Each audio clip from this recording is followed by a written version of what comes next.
Welcome to Podcasts on Demand, a continuing medical education activity. This activity includes the most recent and current clinical data presented by leading experts. If you are seeking continuing education credit, please review the disclosures and the requirements for a successful completion of the activity prior to listening to the podcast. A link is found in the podcast description that can direct you to this information. Welcome to this edition of Clinical Clips, an accredited continuing education activity. Hello, my name is Sally Hodder. I'm a professor of medicine at West Virginia University, and I want to welcome you to episode 2 of 4 clinical clips. Over the past couple of years, glucagon-like peptide receptor agonists have been all the rage, and millions of people are on them, maybe many of you. However, there are very limited studies in persons with HIV. In fact, Dr. Todd Brown yesterday, in introduction to the session on GLP-1 agonists, remarked that in 2022, there were more than 1,400 papers on GLP-1 agonists in the general population and less than 20 on persons with HIV. So at CROI this year, there have been several studies addressing GLP effects in persons with HIV. And in the first study by Dr. Heidi Crane and her colleagues that looked at the impact of semaglutide, one of the commonly used GLP-1 agonists, she looked at it on weight in persons with HIV. Participants were persons with HIV who initiated GLP-1 agonists. There were 222 individuals in the cohort. At 1 year, the average weight loss in this group was 6.5 kilograms or 5.7% of body weight. And in fact, the amount of weight lost correlated with higher BMIs, though the percentage of weight loss was similar across the groups.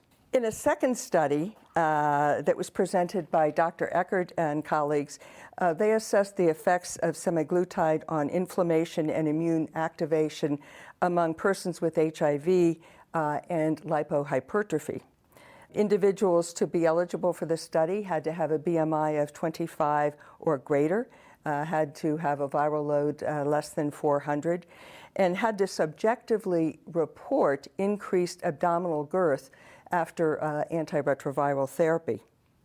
After a lead-in phase of 4 weeks to assess for stability of lifestyle habits, individuals were randomized 1-to-1, 54 individuals in each arm, to semaglutide and placebo. And the semaglutide was then titrated up over 8 weeks to a full dose of 1 milligram weekly. The outcome measures were quite impressive. The visceral adipose tissue decreased 30%, body weight 10%, and there were also significant decreases in markers of inflammation. Importantly, semaglutide caused decreases in several of the biomarkers, but that was not correlated with the amount of weight that was lost, which was really quite interesting. In a third study presented by Dr. Jordan Lake, ACTG 5371, they assessed semaglutide impact on persons with HIV and metabolic dysfunction-associated steatotic liver disease. Now, that's a fancy new name for what we used to call non-alcoholic fatty liver. In this study, individuals had to be on suppressive ART, had to have an elevated waist circumference, and insulin resistance, as well as greater than 5% of intrahepatic triglycerides, as was measured by MRI. And the study design was a single arm. Semaglutide was initiated at 0.25 milligrams weekly and titrated up to a maximal dose of 1 milligram a week. The significant improvements were really seen. Overall, 58% of participants had greater than a 30% reduction in intrahepatic triglyceride content. And I found the next one just amazing. 29% had complete metabolic-associated steatotic liver disease resolution. That means that their intrahepatic triglyceride content went to less than 5%, which I think is quite remarkable. Significant improvements were also seen in other parameters, including glucose, hemoglobin A1C, and lipids. So the presented results of this group of studies of GLP receptor agonists in people with HIV are really quite remarkable, but nonetheless, I think a lot of questions remain, such as long-term impacts in the context of aging, safety of these agents over the long term in persons with HIV, and really the impact of other organs in persons with HIV. The last two studies for discussion today address simplification of antiretroviral regimens in two distinct groups. In the first study, presented by Dr. Mounzer and colleagues, switched to bictegravir, FTC, and tenofovir alafenamide as a fixed-dose combination. Hereafter, I'll call it BF-TAF, plus lenacapavir daily, was assessed among persons with HIV on complex regimens. Groups were randomized 2 to 2 to 1. First arm was BF-TAF plus 25 milligrams of lenacapavir daily. Second arm was BF-TAF plus 50 milligrams lenacapavir daily. And the third arm continued their antiretroviral therapy. At 24 weeks, the results were quite good. 96.1 and 96.2% of individuals in both the BF-TAF lenacapavir arms were suppressed. 100% in the current antiretroviral therapy arm was suppressed. There was one individual in one of the BF-TAF lenacapavir arms who had actually a viral load at greater than 50 copies. These results are really supporting phase 3 studies that are just getting started.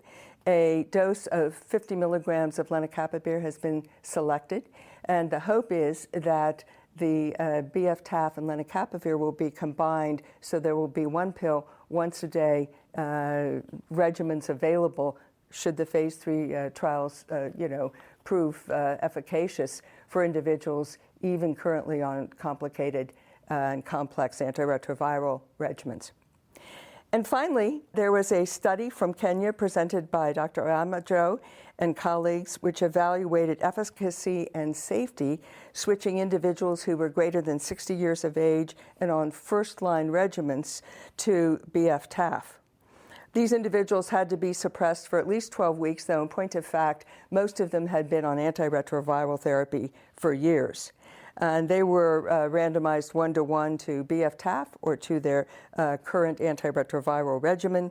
95.8% of those in BF-TAF, 96.2% at 48 weeks had a suppressed viral load to less than 50 copies per milliliter, and 1.9% in the BF-TAF and 2.7% in the current antiretroviral therapy arm had a snapshot greater than 50 copies per milliliter at 48 weeks. So the virologic results were very similar. Where the results diverged, we're looking at outcomes. And actually, one individual taking BF-TAF discontinued, but 15 in the continued antiretroviral arm discontinued due to decreasing kidney function. Noteworthy is that 95% of individuals who came into this trial were on tenofovir TDF. So that is noteworthy. Also noteworthy was bone mineral density measured at the lumbar spine increased significantly more among those who were switched to the BF-TAF. So in conclusion, I think that individuals with HIV all over this world are aging. It's important all over this world to have safer, easier regimens. And I was really just glad to see this trial in Kenya that was so successful. In closing, thank you for joining us for episode 2. Please refer to the landing page for slides, and please be sure to come back tomorrow for episode 3 from CROI 2024. Thank you. We hope you found this podcast useful and educational. To receive continuing education credit and to download your printable certificate, please go to the activity page at practice.cme.com to complete the post-test and evaluation to receive continuing education credit.